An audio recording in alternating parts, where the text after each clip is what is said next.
नमस्कार, बहुत बहुत स्वागत है आप सभी का प्राइम डिबेट में। मैं रविंद्र सिंह आपके साथ और आज का मुद्दा है चुनावी संग्राम, घोषणाओं का घमासान। दरअसल चुनाव जैसे जैसे नजदीक आते जा रहे हैं वैसे वैसे चुनावी रैलियों में घोषणाओं का ऐलान भी तेज होता जा रहा है। झुंझुनू में कांग्रेस महासचिव प्रियंका गांधी की चुनावी जनसभा से दो बड़ी घोषणाएं की गई। प्रियंका वाड्रा की मंच पर मौजूदगी के बीच सीएम अशोक गहलोत ने प्रदेश की महिला मुखिया को सालाना 10,000 रुपए देने का ऐलान किया। मुख्यमंत्री ने 1 करोड़ 5 लाख परिवारों को अगर कांग्रेस की सरकार बनती है तो 500 रुपए में गैस सिलेंडर देने की भी घोषणा की। अभी 500 रुपए में गैस सिलेंडर 76 लाख परिवारों को मिलता है।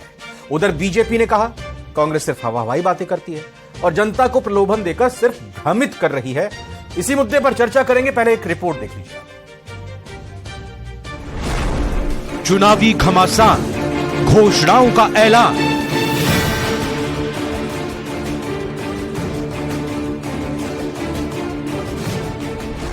प्रियंका वाड्रा का महिलाओं को वादा। आज कांग्रेस की सारी सरकारें जितनी भी गारंटी दी है, जितनी घोषणाएं की हैं, आज जमीन पर उतार। छत्तीसगढ़ को देखिए, राजस्थान को देखिए। जीते तो महिला मुखिया को मिलेंगे 10,000 रुपए सालाना। परिवार की मुखिया महिला को सम्मान के रूप में प्रति वर्ष 2 किस्तों में तय करेंगे, 2 में 3 में। बीजेपी ने बताया वोटर को भ्रमित करने की कोशिश।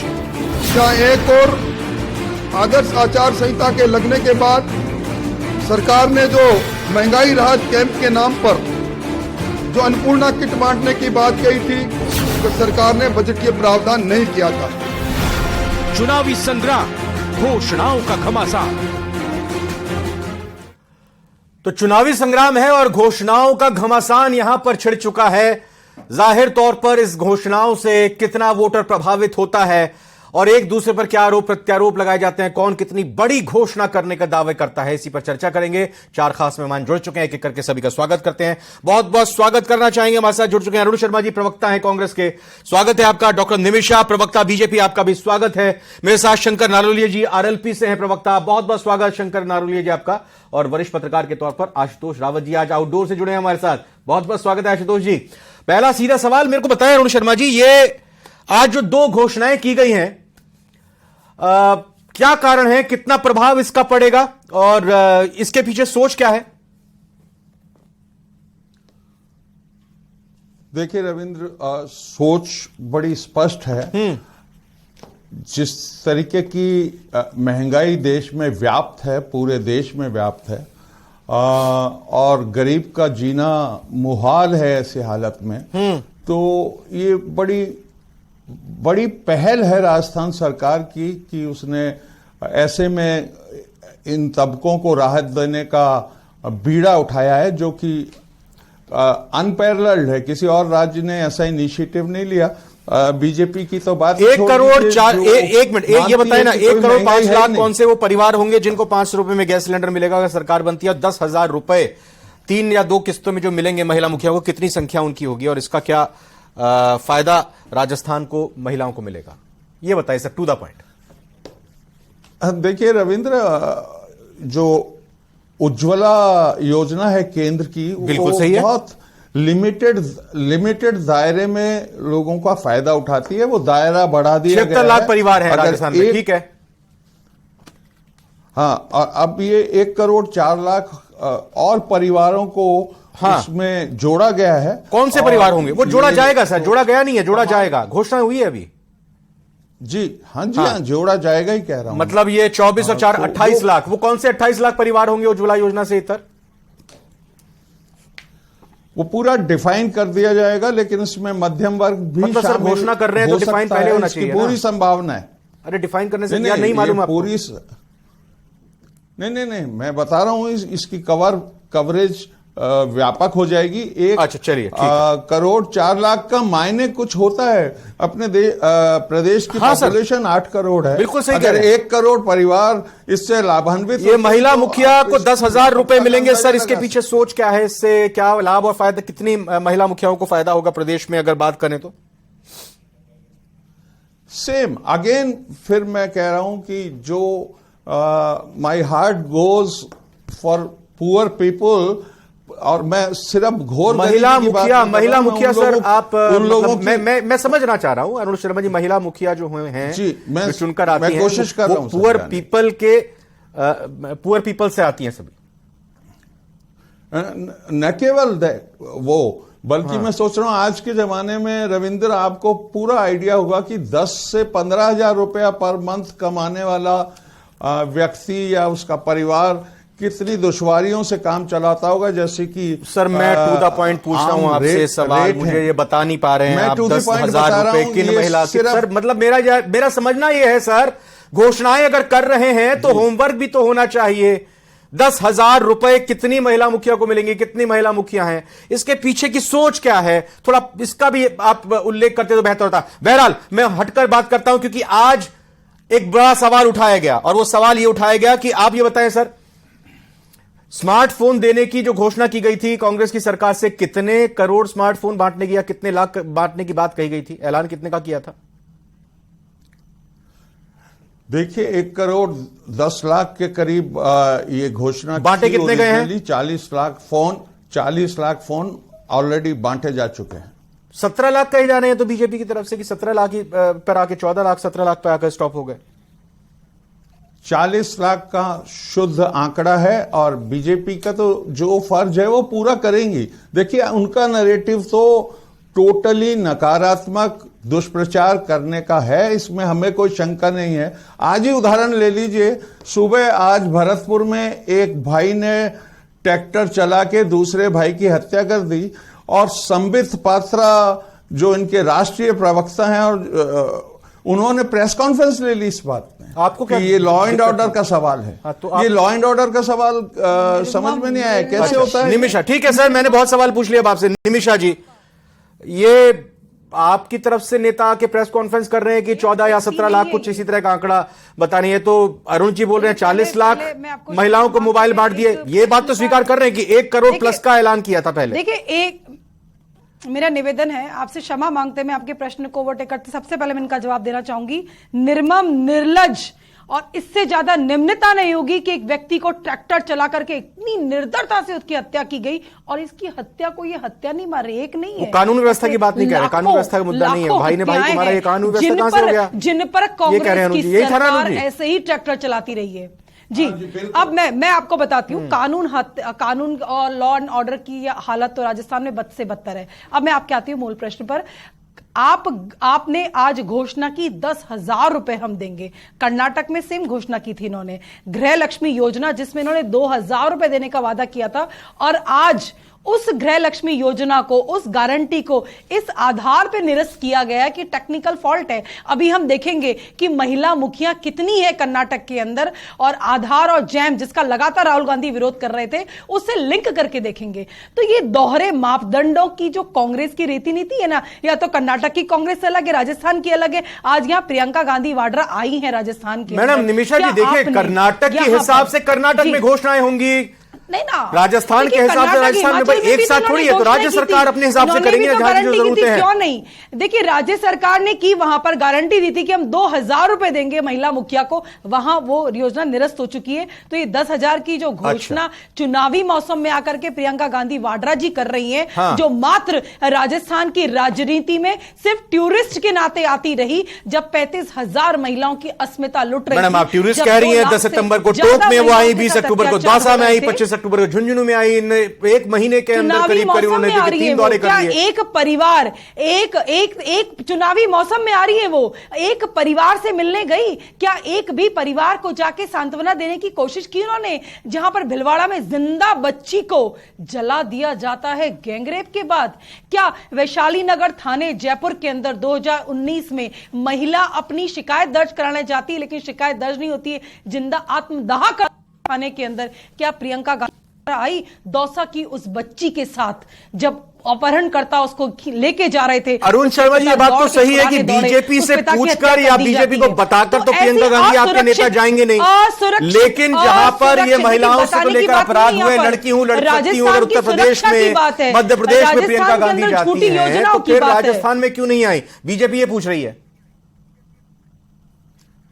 देखिए, मैंने आपको बताया ना कि ये पूरा एक महीना दुष्प्रचार का महीना है। क्या भारतीय दुष्कर्म जनता नहीं हुआ एक बच्चियों मिनट के आप साथ? एक मिनट बात अरुण जी, मुझे बता एक दीजिए, मिनट बात क्या भिलवाड़ा में बच्ची को जिंदा नहीं जलाया गया? क्या डूंगरपुर में बच्ची महिला को निर्वस्त्र नहीं किया गया परिवार के सामने? क्या उदयपुर के अंदर विधवा महिला को निर्वस्त्र नहीं किया गया? नहीं, मुझे इसका जवाब दे दीजिए। क्या अलवर के अरे निमिषा जी, अगर आप बीच में बोलेंगे तो वो जवाब नहीं देंगे, वो बच जाएंगे, वो जवाब नहीं देंगे। और प्लीज टू द पॉइंट दीजिए जवाब आप मुझे। तो आप शांत रहे। Nimisha just listen please. मैं बोलिए सर। हाँ, मैं ये कह रहा हूं कि ये जो लगातार एक प्रोपोगंडा है क्या कि प्रोपोगंडा महिला है? अत्याचार में 2 लाख महिलाओं पे अत्याचार इनको प्रोपेगेंडा लगता है। Let him आप speak. सुन लें एक बार मेरे को। तो ये जो महिला अत्याचार का इन्होंने हंगामा उठाया हुआ है, हाँ। देखिए, मैं आप रविंद्र आपके चैनल के थ्रू एक बार फिर कोशिश करता हूं बताने की कि एक तो जिस त्वरित कार्रवाई राजस्थान पुलिस करती है, राजस्थान के सरकार करती है, उस पे कोई शक सुबह नहीं है सर। नहीं, मतलब निमिषा जी ये जानना चाह रही हैं, एफआईआर सबसे ज्यादा है, ठीक है, एफआईआर गलत निकलती है, फर्जी निकलती है। ये सवाल है कि प्रियंका गांधी चुनाव के मौसम में ही क्यों आई हैं? प्रियंका गांधी ने अगर उत्तर प्रदेश में दौरे करके महिलाओं के परिवारों से, दलितों के परिवारों में जाकर उनके दुख दर्द को सुना तो राजस्थान में भी आना चाहिए था। वो तो सही है, बहुत अच्छी बात है, एफआईआर सब सही है। एफआईआर तो बोले अरुण जी बोले गुलाबचंद कटारिया जी के समय से। अरुण जी बोलिए, अरुण जी बोलिए। देखिए, अरुण जी लगातार बोल रहे हैं, रविंद्र जी मुझे भी समय दीजिए। हाँ मैडम, एक क्या मिनट, राजस्थान की अस्मिता लुट रही थी, वहां पर वो टूरिस्ट में बिजी थी। 2 लाख से ज्यादा महिलाओं के अत्याचार हुए, 35,000 महिलाओं की दरिंदगी हुई है। एक बार अरुण जी 10 सेकंड में आप जवाब दीजिए भाई, उनको आना चाहिए था, प्रियंका गांधी को नहीं आना चाहिए था। ये बार बार उठाते हैं। एक तो बीजेपी को 2 बार सोचना चाहिए महिला अत्याचार के बारे में बात करने का। अच्छा, आप इनके उत्तर प्रदेश को देख लीजिए, मध्य प्रदेश को देख लीजिए, राजस्थान की बच्चियां बेची जा रही हैं, राजस्थान में गैंगरेप हो रहे हैं, बच्चियों पर एसिड डाल करके कुएं में फेंका जा रहा है। करौली की घटना, जोधपुर की। निमिषा जी, ये कहना है अरुण शर्मा जी का कि अगर आप ब्रजभूषण शरण पे जवाब नहीं देते, मध्य प्रदेश में जवाब नहीं देते और बाकी बीजेपी जहां पर सरकारें उस पर आप जवाब नहीं दे रहे, जैसा अरुण जी कह रहे हैं, तो फिर आप यहां पर हमसे क्यों, यानी कांग्रेस से क्यों उम्मीद कर रहे हैं जवाब की? देखिए, हर भारत की बेटी जिस पर अत्याचार हुआ है उस पे मैटर चल रहा है। सब जुडिशरी मैटर पे हम जवाब नहीं दे सकते। आप यहां पर राजस्थान देखिए, और देखिए राजस्थान की हर बेटी चाहे वो बेची जा रही है, चाहे वो अत्याचार हो रहे हैं उसके ऊपर, उसके लिए कौन जिम्मेदार है? यहां पर मूक बधिर बच्ची को, जब अलवर की बच्ची को अस्पताल में लाया गया तो अस्पताल को छावनी बनाने वाली कांग्रेस की। नारोलिया साहब का रुख करते हुए जानूंगा, नारोलिया साहब हनुमान बेनीवाल सत्ता संकल्प यात्रा लेकर निकले हुए हैं, अकेले ही अपने दम पर पूरी खाक छान रहे हैं राजस्थान की। यहां कांग्रेस के, बीजेपी के तमाम केंद्रीय और राजस्थान के नेता दिग्गज घूम रहे हैं। आपके पिटारे में क्या है? यहां तो बड़ी बड़ी घोषणाएं हो रही हैं। सर, ये तो क्या है, दोनों पार्टियां जो है ना वो घोषणाएं करने में माहिर है। आपने देखा होगा जब 2023 में 13 में जब चुनाव हुआ था तो अमित शाह जी ने और मोदी जी ने घोषणा करी थी कि 15-15 लाख प्रत्येक आदमी के खाते में आएंगे। उन्होंने कहा था 2 लाख 2 करोड़ अपनी बताइए ना सर, वो तो सब जान रहे, 2010 साल पहले की बात बता रहे हैं सर। लेकिन इनकी जो बात पर आइए ना, बाद में ये लोग बोलते हैं कि आरएलपी के पास क्या है, लोग ये जानना चाह रहे हैं किसने क्या वादा किया, क्या क्यों नहीं किया, वो नहीं पूछ रहे, वो जानते हैं। राष्ट्रीय लोकतांत्रिक पार्टी का सीधा मुद्दा है, राष्ट्रीय लोकतांत्रिक पार्टी की कानून व्यवस्था को दुरुस्त करना राजस्थान में जी, जो टोल मुक्त राजस्थान, ये दूसरा हमारा मुद्दा है जी। और जो बजरिया माफिया जो पनप रहे हैं राजस्थान में, उनका खात्मा करना राष्ट्रीय लोकतांत्रिक पार्टी का सबसे बड़ा मुद्दा है। साथ में ऐसी व्यवस्था चाहते हैं कि कोई भी गरीब किसान व्यक्ति कहीं थाना कोर्ट कचहरी में जाए तो वहां का हाकमदार खड़ा होकर बोले कि बाबा तेरी समस्या क्या है। ऐसी कानून व्यवस्था हम चाहते हैं। दूसरी व्यवस्था यह है, तीसरी व्यवस्था, कि राजस्थान में जहां भी अत्याचार होता है किसी प्रकार का, और जो राहुल गांधी जी पहले आए थे और उन्होंने घोषणा करके दी कि मैं 10 बोलता हूं और 10 बोलते बोलते पूरे राजस्थान का किसानों का कर्जा माफ कर दूंगा, लेकिन वो आज तक कर्जा माफ नहीं हुआ। उसी प्रकार आज प्रियंका गांधी जी आई है और बोल के चली गई कि 10,000 महिला जो मुखिया है उसके खाते में आएंगे, लेकिन आएंगे नहीं आएंगे इसका पता नहीं है। ये तो राष्ट्रीय जो पार्टियां हैं दोनों ये घोषणा करके जनता को सिर्फ आशुतोष जी आशुतोष जी के पास मैं आऊं, लेकिन मैं एक बार जरा अरुण जी से जान लेता हूं। अरुण जी, आज प्रेस कॉन्फ्रेंस जब की गई बीजेपी की तरफ से कहा गया 350 किसानों ने आत्महत्या की, 19,422 किसानों की जमीनें नीलाम हुई। राज्यवर्धन राठौड़ ने प्रेस कॉन्फ्रेंस करते हुए कहा था कानून व्यवस्था किस तरह से ताक पर रखी हुई है, पेपर लीक भी हो रहे हैं, आत्महत्या हो रही है, यहां पर किसानों की जमीनें नीलाम हो रही हैं और वादे तो किए गए थे सारा कर्जा माफ हो जाएगा। कुछ किसानों को लेकर भी कर देते घोषणा, बाद में बनती रहती घोषणाएं। मैंने आपको शुरू में ही निवेदन कर दिया, इनका डेली का काम है झूठ बोलना। अभी बीजेपी की बात की थी आपने, झूठ बोलने, आरएलपी का भी काम यही है। सत्यवादी हरीश चंद्र, अरुण शर्मा जी और कांग्रेस। अरे सर, आप अगर सुन लेंगे तो आपकी मेहरबानी होगी। ये व्यंग ठीक है। दम के ऊपर राष्ट्रीय लोकतांत्रिक पार्टी आज पूरे राजस्थान में जिस प्रकार से जनता ने ये तय कर लिया है कि राजस्थान में तीसरे मोर्चा की सरकार बनने जा रही है। आपको मैंने भाई साहब पहले बोला था और आगे बोल रहा हूं, 2023 में राष्ट्रीय लोकतांत्रिक पार्टी की सरकार बनेगी और किसान। एक मिनट सुन लेते हैं अरुण जी, फिर शिकायत न रह जाए उनकी कुछ। अरुण जी जल्दी से, मैं फिर आशुतोष जी के पास जाऊंगा।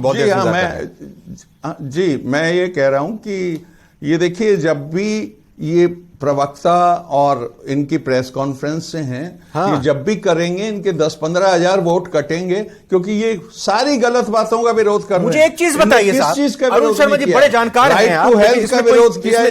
बहुत संजीदगी से आप अपनी बातें रखते हैं। अगर कोई गलत बात चला रहा है, अगर आपको लग रहा है कि यहां पर किसी तरह से गलत प्रोपेगेंडा चलाया जा रहा है, तो फिर आप इसको सही तरीके से उठाते क्यों नहीं है? अगर कुछ बात होती है तो आप इसमें, आपके पास और भी सहारे होंगे आपके पास। अगर आपको लगता है कहीं से कोई मानहानि हो रही है, कहीं से कोई समस्या आ रही है, तो फिर इसको सही तरीके से आप प्रोजेक्ट क्यों नहीं करते हैं, रखते क्यों नहीं इन मुद्दों को सामने? देखिए रविंद्र भाई, हम तो लगातार इनको बता रहे हैं कि जिस एनसीआरपी को लिए ये घूमते रहते हैं। किसानों की हत्या, किसानों ने आत्महत्या की है क्या आपके पास? आप सही आंकड़ा बता दीजिए भाई। 350 किसान बताए राज्यवर्धन राठौड़ ने, आप बता दीजिए कहां से आंकड़े लाते हैं? नहीं, कोई रेयर केसेस है, कहीं कोई आत्महत्या नहीं हुई है। रविंद्र जी ये यहाँ पर बैठ रेयर केसेस हैं। मैं अरे निमिषा जी, वो जो मोबाइल में 19,000 लाइव आकर किसानों ने आत्महत्या की, जो वीडियो वायरल हुए, वो रेयर केसेस हैं। आप ऐसे ही बस 350 आंकड़े पता नहीं कहां से लेकर आ रहे हैं गए कि हमारे कर्जे माफ करने का झूठा वादा कांग्रेस की सरकार ने किया था। किसान सम्मान निधि के यशस्वी प्रधानमंत्री जी के द्वारा दिए गए धन को आज उपयोग कर रही है और राजस्थान की जमीन कुर्क हो गई है। 19,400 से ज्यादा किसानों की जमीन कुर्क हो गई है। आशुतोष जी को लेकर आइए और आशुतोष जी मुझे बताएं, प्रियंका गांधी की सक्रियता जिस तरीके से मध्य प्रदेश और छत्तीसगढ़ के बाद अब राजस्थान में लगातार दौरों के जरिए देखने को मिल रही है। राहुल गांधी, मैं गलत अगर नहीं हूं तो बांसवाड़ा के बाद जो दौरा किया था उसके बाद अभी एक बार अभी जयपुर में भी वो आए थे पिछले दिनों। राहुल गांधी बहुत ज्यादा सक्रिय और एक्टिव नजर नहीं आ रहे। हो सकता है उनके पास लोड बर्डन ज्यादा हो और जगहों भी वो देख रहे हो। प्रियंका गांधी की ये पूरी तरह से सक्रियता आप कैसे देखते हैं? और आज जो बातें हुई हैं मंच से, जिसमें मुख्यमंत्री ने 2 घोषणाएं की हैं, आप किस तरह से देखते हैं? ये टारगेट वोटर को किस रूप में किया गया है ताकि कांग्रेस का जनाधार और बढ़े?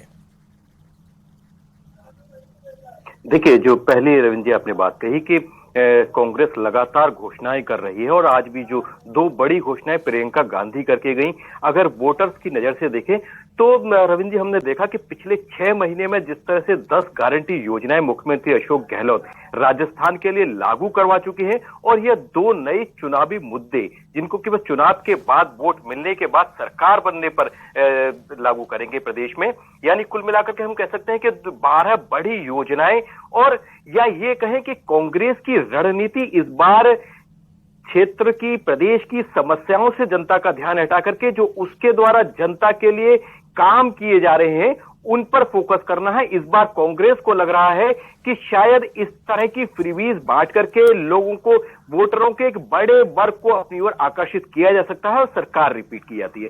दूसरी बात, राहुल और प्रियंका जी की सक्रियता के बारे में जो आपने कहा, तो राहुल जी शायद पिछले 2 दिन से विदेश यात्राओं पर थे, शायद देश के अंदर नहीं थे, कुछ इस तरह की खबरें कितनी सही है तो कांग्रेस के प्रवक्ता ज्यादा बेहतर। नहीं, मैं जयपुर की बात कह रहा हूं। जयपुर में जब वो आए थे, कार्यक्रम था, उसके बाद वो नहीं आए, उससे पहले बांसवाड़ा में आए थे। जिस तरह से अभी महीने भर में 3 दौरे प्रियंका गांधी के हुए, तो उनकी ज्यादा सक्रियता नजर आ रही है यहां पर।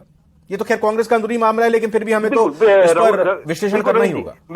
बिल्कुल रवि जी, मैं वही कहना चाह रहा हूं, बिल्कुल उसी बात पर आ रहा हूं कि राहुल गांधी, कांग्रेस के साथ समस्या यही है कि राहुल गांधी एक प्रोफेशनल पॉलिटिशियंस की तरह हमको कभी भी नजर नहीं आई। वो जब भी किसी राज्य में चुनाव होता है छुट्टियां मनाने चले जाते हैं, राज्य के चुनाव खत्म होते हैं उसके बाद छुट्टियां मनाने चले जाते हैं। शायद इसीलिए प्रियंका गांधी इस बार ज्यादा एक्टिव मोड में नजर आ रही है। उत्तर प्रदेश के चुनाव में कांग्रेस को हालांकि सीटों का फायदा नहीं हुआ, लेकिन प्रियंका गांधी की वजह से उत्तर प्रदेश के चुनाव में कम से कम कांग्रेस नजर आई। शायद यही रणनीति राजस्थान के लिए कांग्रेस के लोगों ने अपनाई है कि राहुल के नाम पर अगर वोट नहीं मिलता है तो कम से कम प्रियंका के चेहरे को आगे किया जाए, प्रियंका जी के नाम पर वोट मांगा जाए। और इसीलिए शायद मध्य प्रदेश और राजस्थान और छत्तीसगढ़ तीनों जगह प्रियंका गांधी हमको निमिषा जी, आज प्रियंका गांधी ने एक बात और कही। उन्होंने कहा मतदाताओं से सरकार चुनने में सावधानी बरतने की वो अपील करते हुए कहती हैं कि देश और प्रदेश को चलाने वाले नेता में क्या खासियत होनी चाहिए, आज प्रियंका गांधी ने बताई है। देखिए, खासियत तो अपनी कुछ बता नहीं पाई है। पिछले 5 साल में जो इनकी कांग्रेस की सरकार राजस्थान में थी तो इन्होंने क्या दिया इसका कोई लेखा जोखा था नहीं, क्योंकि आधे से ज्यादा समय तो ये होटल में और आशियाने में कैद रहे और उस कैद के कारण से राजस्थान का विकास जो अवरुद्ध हुआ है राजस्थान की जनता ने देखा है।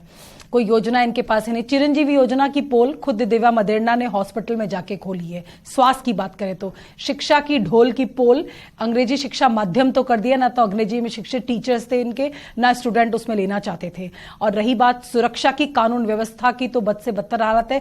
जिन एनसीआरबी के आंकड़ों की हंसी यहां पर उड़ा रहे हैं, उन्हीं एनसीआरबी के आंकड़ों पर जब गंभीरता से विधानसभा में बात की जा रही थी तो इनके मंत्री कहते हैं कि प्रदेश तो मर्दों का प्रदेश है। तो बताइए प्रियंका गांधी वाड्रा किस सुरक्षा की बात करती तो ज्यादा बेहतर लेता, लेकिन आज फिर उन्होंने एक ऐसा शफूगा, मैं तो कहूंगी उन्होंने स्वीकार कर लिया है कि कांग्रेस जा रही है, इसीलिए 10,000 रुपए। मैंने इसलिए कर्नाटक, हिमाचल और पंजाब की बात करना चाहिए। निमिषा जी, छोटा सा कमेंट में, और जो घोषणाएं हो रही हैं, क्योंकि बीजेपी अपनी तरफ से दावा कर रही है, घोषणा पत्र आपका भी आएगा, वित्तीय स्थिति कैसी आपको लगती है अभी राजस्थान की? खजाना भरा हुआ है?